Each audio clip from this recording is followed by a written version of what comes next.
تروما و سرزنش سوپر ایگو در فیلم دختر ابدی به کارگردانی جان هک و با هنرنمایی تیلدا سوینتن. درباره فیلمسازی به نام جولیس که به دیدار مادرش می رود و می خواهد فیلمی درباره او بسازد. جولی در تمام طول فیلم خواب است. تمام ماجراها در خواب رویا رخ می دهند. بهترین شاهد بر این مدعا بیدار شدن جولی در دقیقه 86 نزدیک به انتهای فیلم است. او چشمان خود را باز می کند و ما در پس زمین پنجره‌ای را می بینیم که باز و بسته می شود.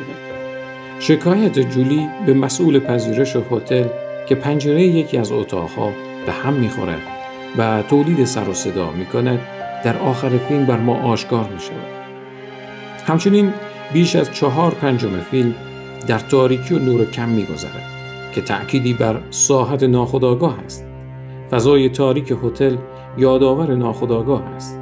هرچه جلوتر می رویم نور بیشتر می شود. وارد ساحت خودآگاه شده و ماجرا بر ما آشکار می شود.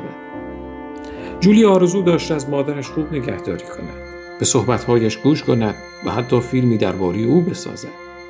اما در زمان حیات مادرش موفق به انجام این امور نشده است و مادرش فوت کرده.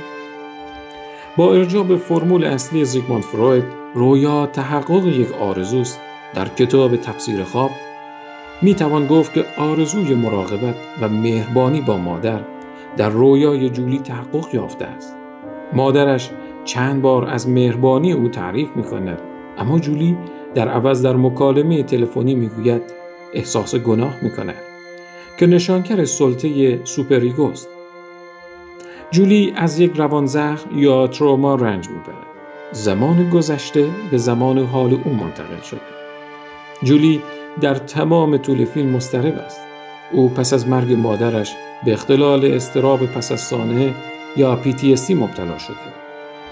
تنها زمانی حالش خوب می شود که نمایشنامه‌ای درباره مادرش می نویسد. تبدیل اضطراب به هنر که همان مکانیسم دفاعی والایش یا سابلیمیشن است. جولی می کوشد بر عقل خود مسلط باشد. از اقامت در اتاق طبقه همکف، ساحت ناخودآگاه یا اید خودداری می کند. اتاقی تاریک که شبحی از مادرش را نیز در پشت شیشه می بیند.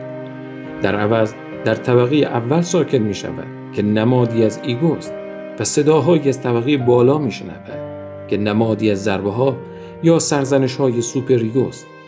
در طول حیات مادرش آنگونه که باید به او نرسیده است. رؤیایی که تحقق می یابد و آرمان ابدیت را سیما می بخشد.